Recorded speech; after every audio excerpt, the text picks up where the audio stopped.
Yep, a whole lot. Yeah, because you can afford it with the two people, and now the one person lost their job, so that's how foreclosures. Absolutely. Yeah. Yep. So with so you would ask me if I was pre-approved. You would ask me if I have a realtor. Yes. And what would be the last thing that you would ask? The last question that I would ask a buyer is really to determine, and it's maybe not just one question, but it's to really help them see, is it really to buy or to rent? Okay. So really to help them determine, because some people don't need to buy. Can you say that again, please? Some folks don't need to buy. That's what I say. To me, and I say it to people all the time. Like I said, when I have a workshop of 100 people, and I really break it down. I mean, if you know my personality, you're starting to know it a little bit. I'm very honest. I'm very real. I don't want anyone to go into a situation when they're not ready. I won't just coax them through. I don't have anything to gain but to educate them. So they don't jump into it thinking they're just oblivious. They don't know. Yeah, they don't know. And they're thinking, you mean I can? Because who wouldn't want to get a big old beautiful house instead of like one? Maybe somebody can get a small modest rancher with. There's nothing wrong with a small modest rancher, but then they see this big beautiful mini mansion, and the lender is saying, "Oh, hey, you qualify for this," but you really don't. Like you're really. I always say people try to keep up with the Joneses. But I think the Joneses got foreclosed on. I tell my class that all the time. Like, you have to live within your means. I can't live how you live because I can't afford to live how you live. I can't go the places that this person may go because I can't afford to do that. I can't buy this house but people always try to keep up with someone else. I always say, like, you know how that one person, every time you turn around, they're going out to dinner, they're doing this, and then you try to keep up with them, and your pockets are not the same, so it doesn't work out. But that's the same way. You're absolutely right. And there's that pressure in society to always have an image that that you think is pleasing to others, but inwardly it's really discomforting to you. But you try to. You're stressed out at night trying to figure out how you're going to do it. You're cutting back on a lot of things that are essential for you and your family's lives. That's right. And in doing so, you end up not growing, but actually sinking. And so hopefully discussions like this can help folks start to have that confidence. Because what's lacking is confidence. Confidence in the truth about life. Like, what is life really about? Is it the bling? Is it the fashion? Is it the cars? Is it the homes? Or is it about the relationships that we have and maintaining positive relationships that help each other grow? I agree. And so if we start to look at it from that perspective, then we will find ways other than then the fashion will be, how can I help him? Exactly. Fashion it's not about the outside. Fashion will no longer be about the outside. Fashion will be about the inside. I agree. And how can I uplift her? I agree. How can he uplift me? And we work together. And those are the important things. Those are the important things. All the little flash and stuff that can come and go. That's secondary. Now and that doesn't mean that isn't important. Right. Exactly. That's still important, but it's secondary. And you gotta have this intact. We have to have this intact. That's right. I agree. I 100%. I agree. And like he said, everybody is not ready to purchase a home. Maybe somebody might be ready right now. Somebody may be ready next year. Somebody might be ready in 5 years. They may have to do work on their credit or get their saving habits, together. Or they may have to work on their budget, or they might like to travel. They might like to buy shoes. They might like to buy every new electronic thingy that comes out. They may want to do that. So if you can't afford to pay for a mortgage and travel, then it's up to that individual to decide, okay, do I like traveling more? Do I like being able to have financial freedom where I can do whatever I want? I can get on the plane anytime I want. Or do I want to be tied down to a 30-year mortgage? And that's the questions you guys have to ask yourself, because you only know what you make. And if you come see me, then I know what you make, but you only know. So you have to be wise about it. You can't let a realtor, you can't let a lender, you can't let anybody guide you down the street that you're not looking to move or to just go. You want to make sure that it's your personal decision.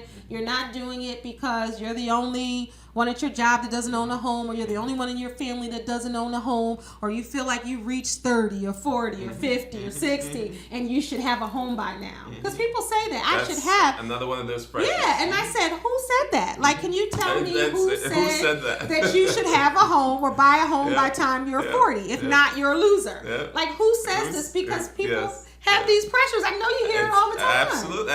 Yeah, that's it. And like you said, that's pressure. Yeah. And then these concepts that have been spread through time that are not anchored in the truth. Yeah, I agree. And so we have to start to dismantle these concepts because they're causing a lot of false pressure on us, on humanity. Yeah. And until we start to evaluate these concepts. Because that's why a lot of people are trying to get what the other person has, because they think what they have is what it is. This is what I should have. Mm-hmm. This is the American dream. The same thing that you said. But I think the American dream has shifted. It has. Like the American dream is being internally happy, being comfortable with who you are, being at peace with, certain things, certain people, doing a job that you love. To me, those are American dreams. To me, it's not about a house, apple pie, and baseball. No. Like that's, and that's how other countries look at us. That's the American dream. They want to come here and achieve those things. And there's nothing wrong with that. There's nothing wrong with that. But make sure you're doing it for the right reason and make sure your pockets can afford what you have. You peeking at my little thing? Oh, no. I'm not trying to peek. No, it's loose. I just have some loose things on here. So let's flip this. We talked about what the buyer would need, what the potential first-time buyer, the questions that you would ask. So now what if somebody already owns a home? Let me back up for a second. So a first-time home buyer, I just want to give the definition of that. The obvious definition is first. If you've never purchased a home, you are a first-time home buyer.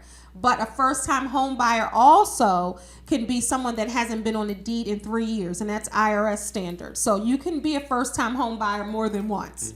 But let's talk about what questions would you ask if you are a homeowner and someone wants to list their property. Explain what listing their property is, and explain, or what are the 3 questions that you would ask them. The three most important, and she didn't give me any of these ahead of time, so I wouldn't. He tried. So excuse me if I have to think a little. No, that's okay. That's all right.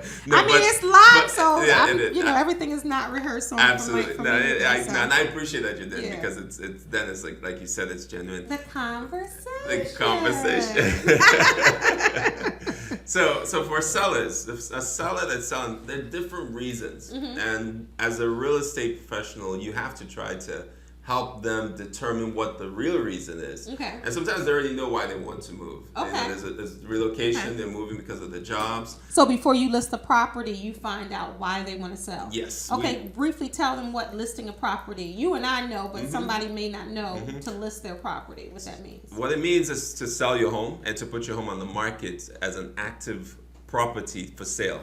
And so as a real estate agent, we market your home, and these days it's through various, not just putting a sign on the yard and putting it in the multiple lists, but now there's so many different ways that homes are marketed and effectively marketed to reach the whole world. Back in the day it might be to reach the neighborhood and let folks know, but now there are ways that you can reach the whole world. So if you want to move from Montana to, let's just say, Baltimore. Yes.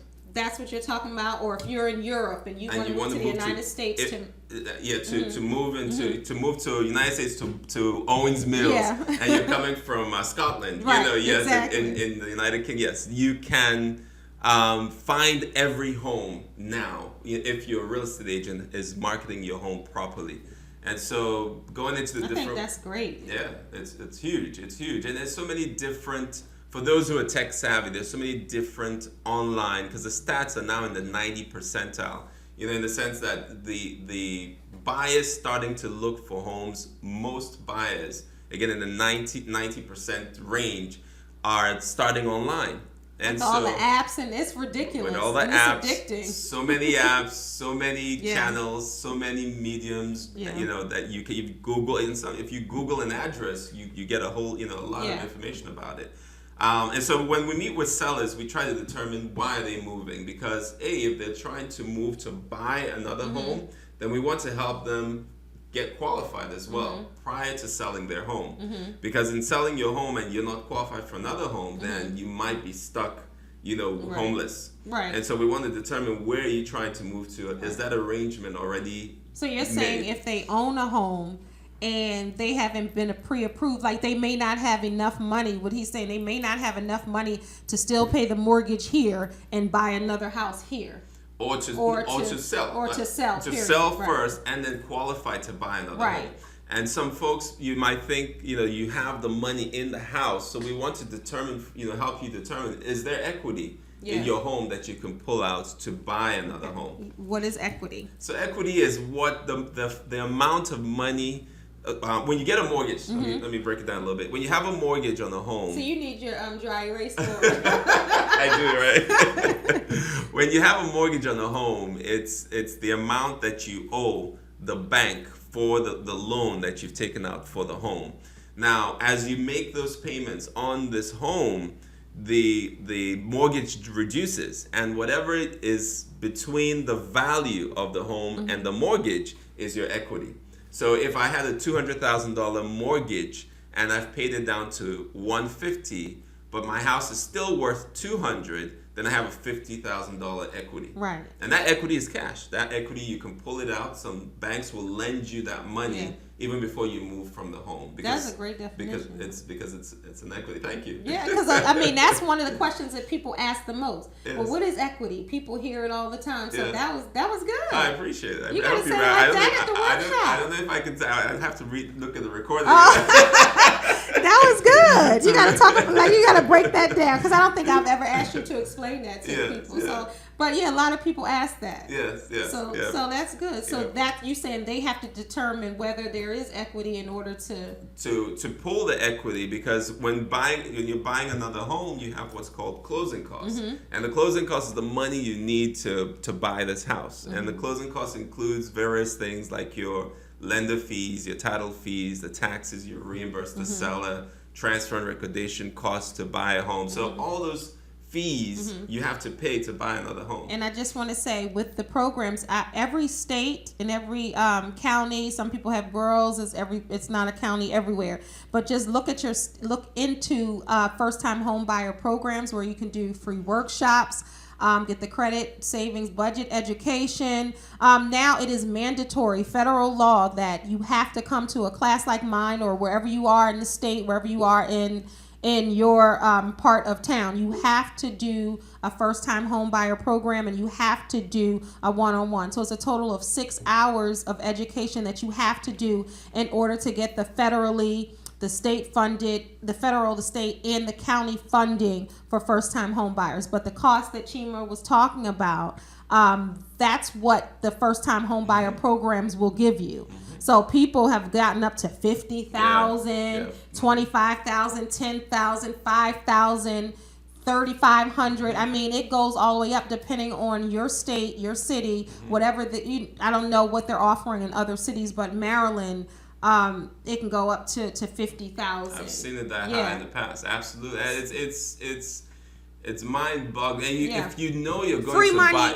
Free money if a lot of them have guidelines, but we'll talk about that another time. But it's money you can you can use, and it alleviates, it helps you, because then you can save some of what you have. It helps you breathe. It helps you breathe. It really does.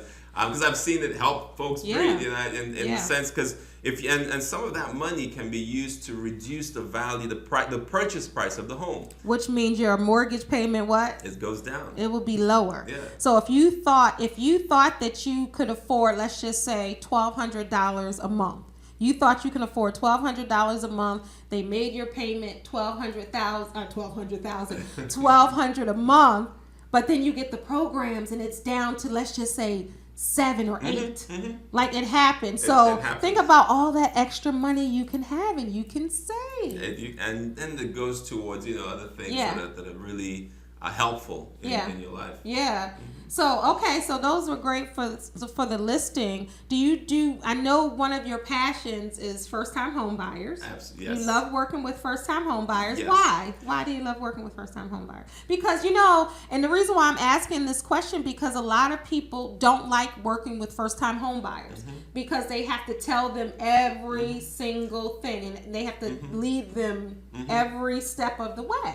But you like that. I like that, and that's why I like that. Okay. I like it because a first-time home buyer is like a child. It's first-time home buyer like a child, and we all love children, right? And children need help, and it's in my nature, and I'm not just saying this. I know. I can vouch. So it's I feel I'm happy to serve, and I think part of service is being able to help pull someone up, help someone get on their feet, help someone walk, and so being a first-time home buyer is starting the process of walking the homeownership walk.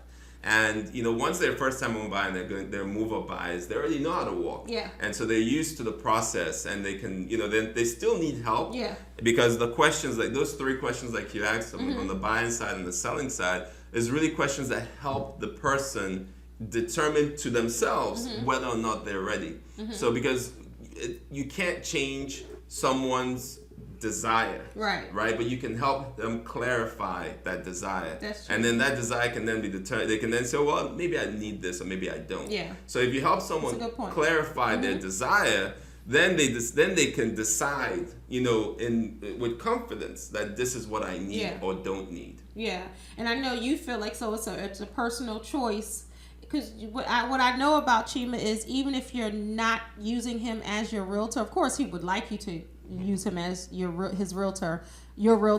But what I like about you is that you don't care even if they're working with someone else. Like, you will educate them, and you will tell them things personally that this is the way I feel, but that their realtor should tell them.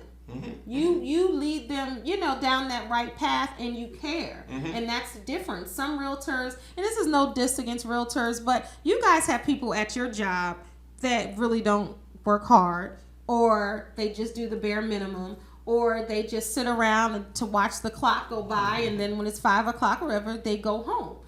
Some realtors are like that too. They really don't work hard. And you don't have to say it, because I work with realtors all the time. They don't work hard. They don't fight for you. They don't hustle for you. They don't return calls. And that's just any business. Yeah.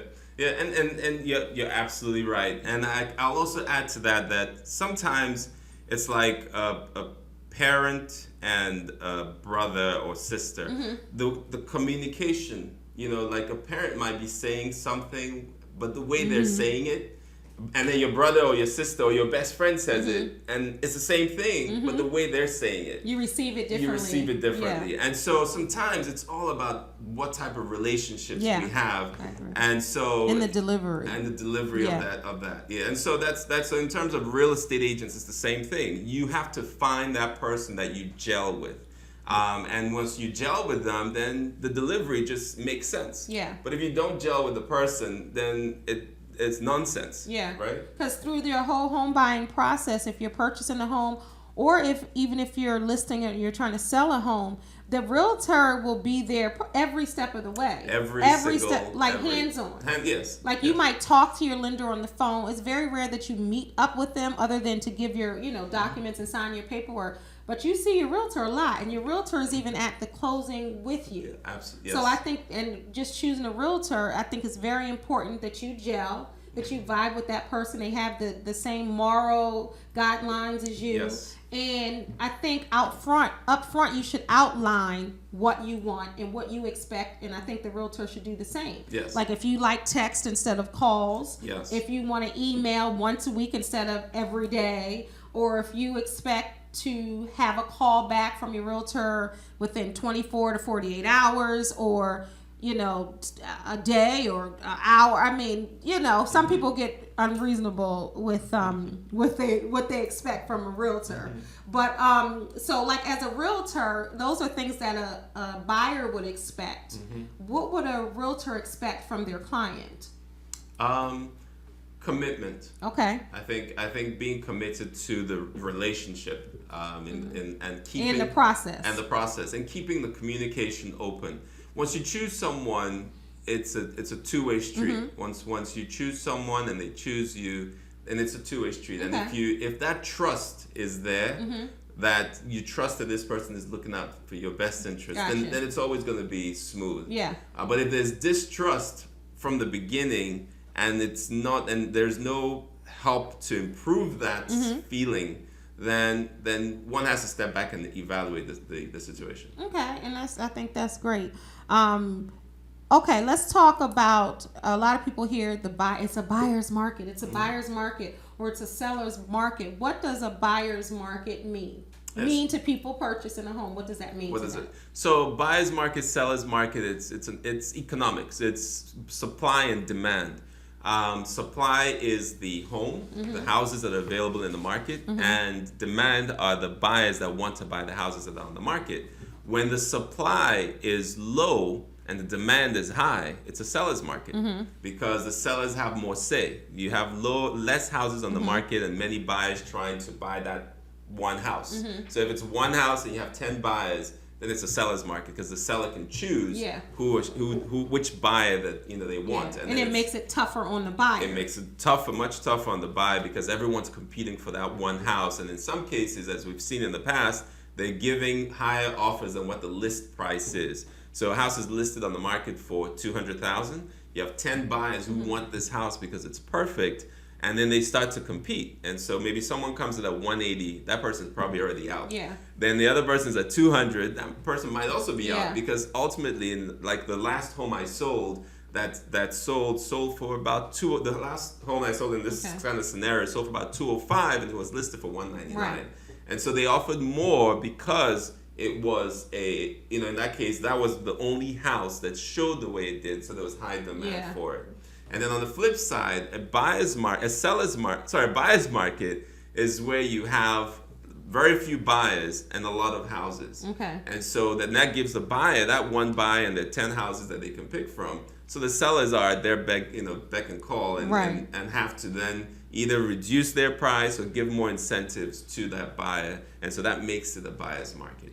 Excellent. See, I know a lot of people out there watch HGTV. Hi, Mom. I know you're watching. She loves that. She will have me watching probably like 99 in a row. And she like really gets into it. She sits up on. So all of that, like, watch, they're going to pick this house, or they're going to probably bid this amount, and they're going to, so we go back and forth, and I laugh because, that's what a lot of people that come to you probably come to me, they watch HGTV. So they think that they are experts. They think, I've been watching House Hunters, like my mom, like I know how to do this. But some people, and what I tell people with HGTV is different states are different. They're just different. Every guideline that you see on House Hunters or different programs, Property Virgins, all of that on HGTV, they're in different states sometimes. Oh, there was one in Owings Mills. Did you know what? There was and it was a doctor, and the house was like almost $1 million, but it was in Owings Mills, Maryland. So typically they're usually, in a lot of different states. You don't see a lot in Maryland, and there's one in DC. Surprising. So. One of my agents actually had a show on HGTV. Oh, wow. I can't remember if it was, I can't remember what the name, but one of the shows that they have. Oh, wow. Yeah, Monica Truesdale, for those of you who... I know Monica. Yeah, so Monica, she was on HGTV, and she had a client. Wow. They went around with her. It was a great episode. Was it Property Virgins? It might have been first time a buyer. I think she was a first time buyer. Yeah, the reason why I was asking that, because 2 of my clients were on that show. I think she was with one of them. Maybe that's. I think so. That's so funny.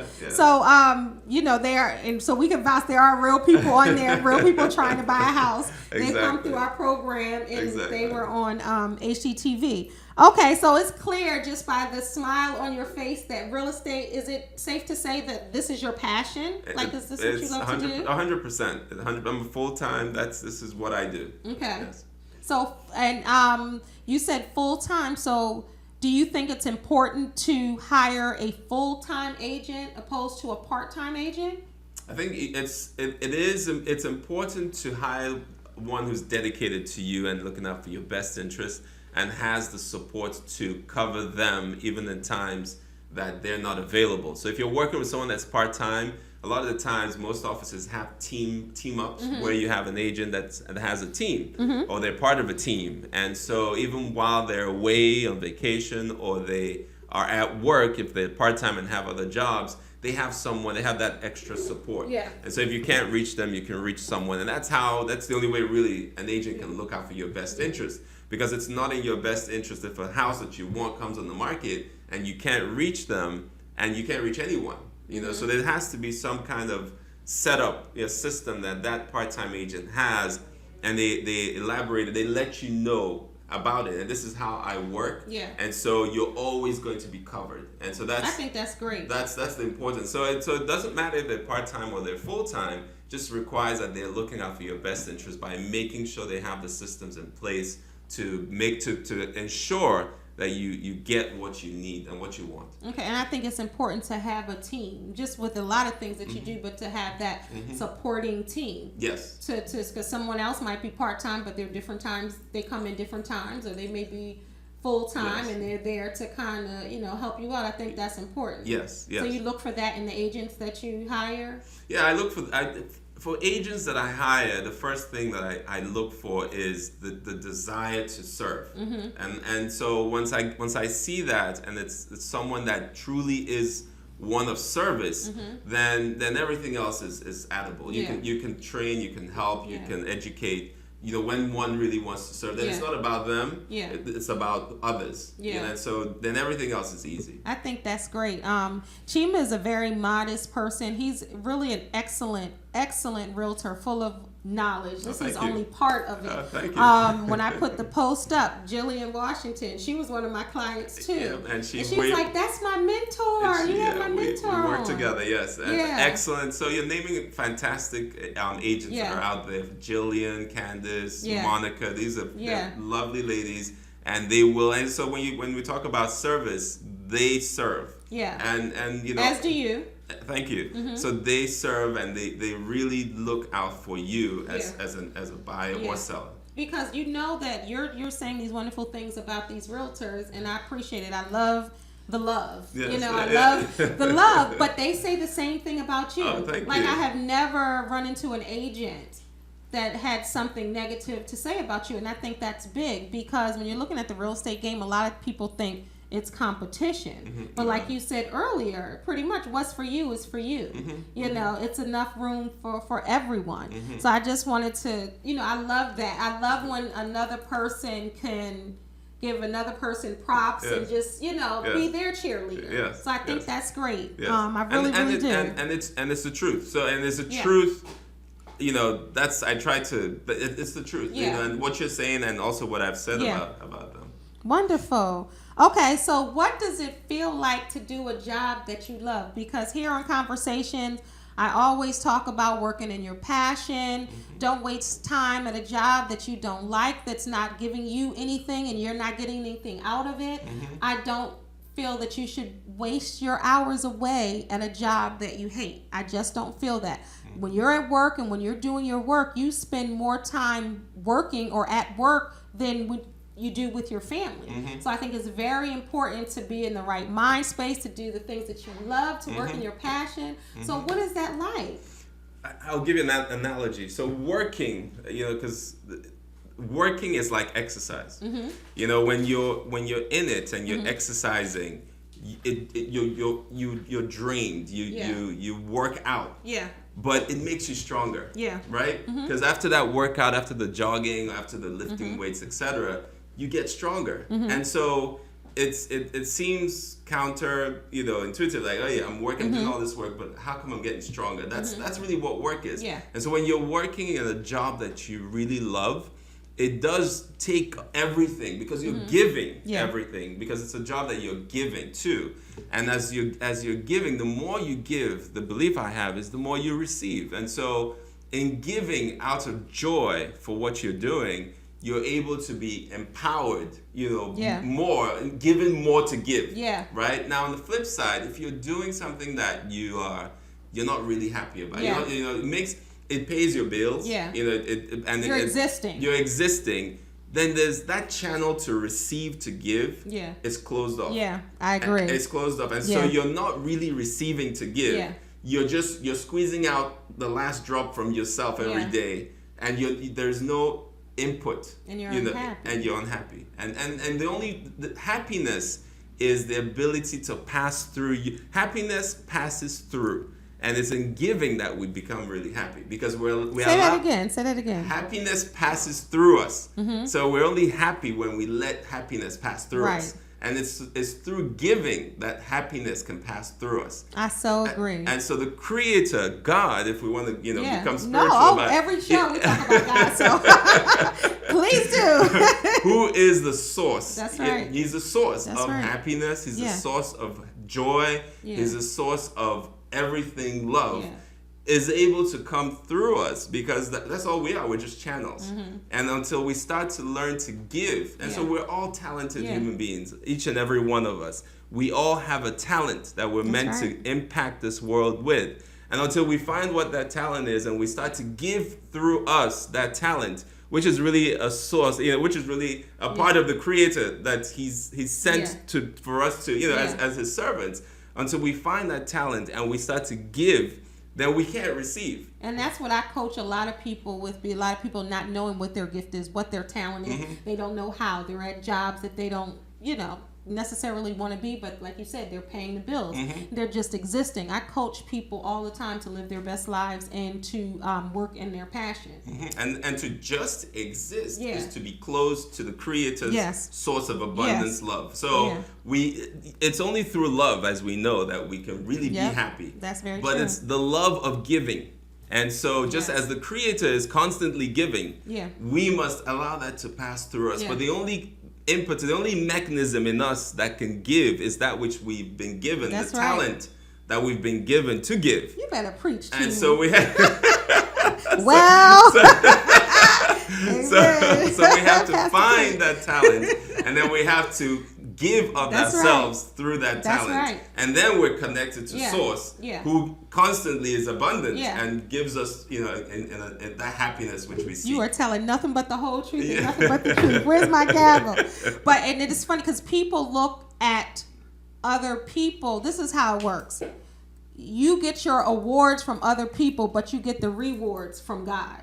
Yes. So people look at other people to validate and to give them things to say that they're good enough, or that they can accomplish this, they can do that. But God has the power to do all that. He rewards us with greatness when we do what you just said. It's about giving of yourself, giving what you have to other people, feeding other people. I think really, and it really is about love, and it's really about just inspiring someone, motivating someone else to dream bigger, to think bigger, to really take them out of this space, to put them, to help them along, to get into a space where they're truly happy. Because there's a difference between joy and there's a difference between happy. Happy is it's just at for I get this, I'm happy. I see this, I'm happy. It's circumstance. It's circumstance. Yes. It's not really truly what you have inside. Joy is something that no one can take. It fills you.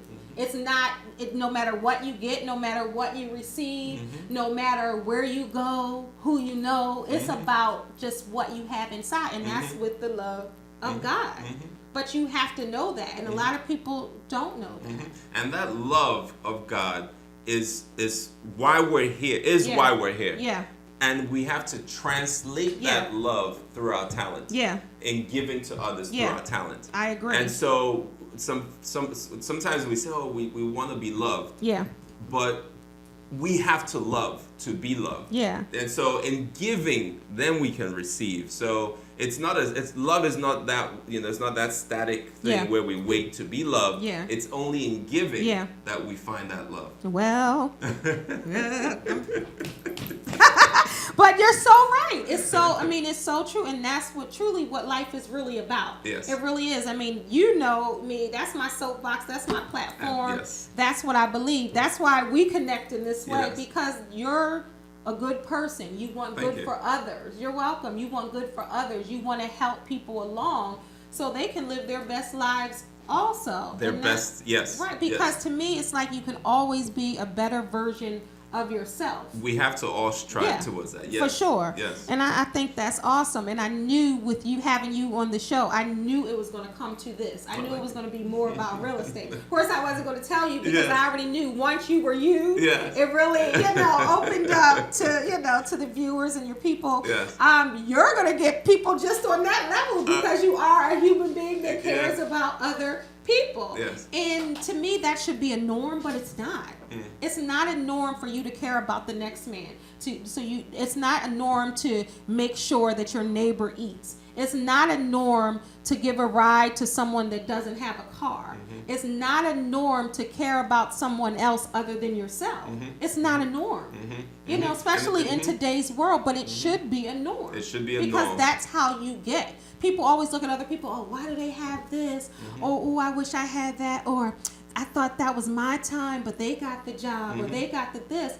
And people are so hung up on what other people have and so worried about me, that they're blocking their blessings. They're missing it because God is a big God. He gives an abundance. What is for you will always be for you. It doesn't matter what the next man has. When you focus on yourself and what you can do for others, at the end of my answering machine, I always ask, have you blessed someone else today? That's a question that I leave anyone that leaves me a message, because to me, that's what it's about. Yes. And you feel the same way. Yes. We have and to. And I love it. Yeah. We have to go through life questioning life. Right. Questioning the concepts that we have adopted, that we've taken on since childhood. Right. So we've all grown up in this world with lessons that have been passed on through generations, and a lot of those lessons have been distorted. Have become distorted concepts. And so what I would challenge each and every one of us is to every day look at our lives and say, what concepts do I live off of that might be distorted? Which of these concepts am I living through? What lens am I looking through that is actually distorted? Because if you look through a distorted, just like when you sit down, you're taking an eye exam, and they put these lenses in front of you, and you look and you see what. If you've never seen the clear one, you always think that one you're looking at is the one. That's so true. Because you've never seen different. Because you've never seen different. And that's what people that are in impoverished areas, and I know we can go on and on this, and I know it's only an hour show, but that's how it is when people are in impoverished areas. They don't know outside of that area. Exactly. So they think this is how it is. This is the best life I can have. My grandmother had it. My mother had it. My aunties had it. This is life because this is where I am. This is all I know. That's their lens. That's their lens. But when they go out, I mean, I know people in Baltimore that never been to D.C. and it's only 40 minutes. Yes, up 95 South or down 95 South. But so many people haven't. So, and it's the same thing. When you begin to see that you can think big and dream big and there's another world out there other than yourself, I think that's when you start to really appreciate yourself and appreciate others and the God that you serve. Yes. I really do. I mean, I could go on and on with you, but we don't have a 2-hour show. Okay, so I think this has been awesome. So, if someone wanted to contact you or somebody wanted to become a realtor or they were thinking about becoming a realtor, what advice would you give them? And I will give all his information at the end of the show, which is approaching. But what advice would you give a new person, male or female, who want to get into the real estate industry? Because it is a competitive business. It is you have to work hard. You have to work for what you want, and even the lifestyle and the income and all that. So what would you tell someone, what advice would you give someone that is looking to become a real estate agent, realtor? The best advice is to find a mentor. The best advice is to find a coach. Find someone who has the experience and just shadow that person. Ask them, can I shadow you? Can I come along with you? Can I come and work for you, even if it's for free, if you have the funds to pay your other bills? But that's how life is. That's how since time, that apprenticeship thing. That's how it should be, because this person here can pull this person up, and we all end up pulling each other. I think that's great. So just find someone who knows this business and tag along with them. And that's the quickest way. That you don't have to reinvent the wheel. The models are already there, and all you're doing at that point is adapting them to your own ways. I think that's excellent advice. I think you know, but I have a book coming out before the end of the year, and it's The Best Gift Ever, A Guide to Loving You, How to Live Your Best Life. Perfect. And that's one of the chapters. It's full of some of the things we're talking about, some of the things that I've talked about in prior shows, but networking and not being the smartest person in your circle and all of that, that's one of the chapters. So I agree wholeheartedly. Yeah. So when you look at your future and what it looks like, what does it look like? Because I know it's bright. What does it look like? I pray it's bright. Yeah, it's bright. It's bright. Well, the goal with Homestead Realty is to have it as a franchise. So the office now that we have is it's 6, 7 plus myself, 7 great individuals, hardworking individuals. Okay. And so we're setting up the prototype and from Baltimore to DC, if you go for the next 10 years, the goal is to have offices along that corridor. And I see that in your future. Don't forget about me. Oh, no. Don't forget about me. Right there along with And I see that because most importantly, like I said, he's a great realtor. I'm not just blowing smoke. I'm not known to tell tall tales. I will tell the truth about it. He is an excellent realtor. He's very knowledgeable, but most importantly, and what I love about Chima, he's a good person. Oh, thank you. To me, that goes further than any talent that you can have or any job or any gift, is being in your core. The essence of who you are is a good person. I think you'll go far just for that reason alone, and because you have God in your life. Yes, so thank you. I definitely see that in your future. Okay, so tell the viewers how they can connect with you. Let's talk about Facebook and Twitter and websites and all that good stuff. Yes. Platform. Website is gethomeset.com. That's GETHOMESET. Or you can get Chima.com. That's CHIMA is my name. My last name. The Facebook is Chima. If you Nnaemeka, as you spell Nnaemeka, Chima. And if you go to the website, you're able to pull up all this information as well. And everybody calls him Chima. Yes. So if you, I know I call him Chima. Everybody calls him Chima. I went to boarding school, and we went by our last names, and so since time when people, it just stuck with me as telling everybody my last name, and then my first name. When people look at it, it's how do you pronounce 2 N's and an A? So. It's still the same. So I just stick with Chima, and then it's great. Yes. Yeah, and a lot of people know you. When Chima, you say Chima, as Chima. If you say Nnaemeka without your last name, yes, they're people like, don't know who? Nnaemeka. They just know Chima. Yes. So thank you so much. It's my pleasure. It's my pleasure. I really, really have enjoyed myself. This is definitely something that we need in our society, and I think that I wish you wings, angel wings. Thank to just you. keep growing, and I know you'll do fantastic with it. And I know you're helping, because sometimes when we sit behind the camera or we're talking over the radio, we don't know who we're reaching. Yeah. But there's that one spirit, that one soul out there that the message has reached. Yeah. And I know you have reached someone there. I know you have received the message, and I hope it plants a seed that can help change and ennoble your life.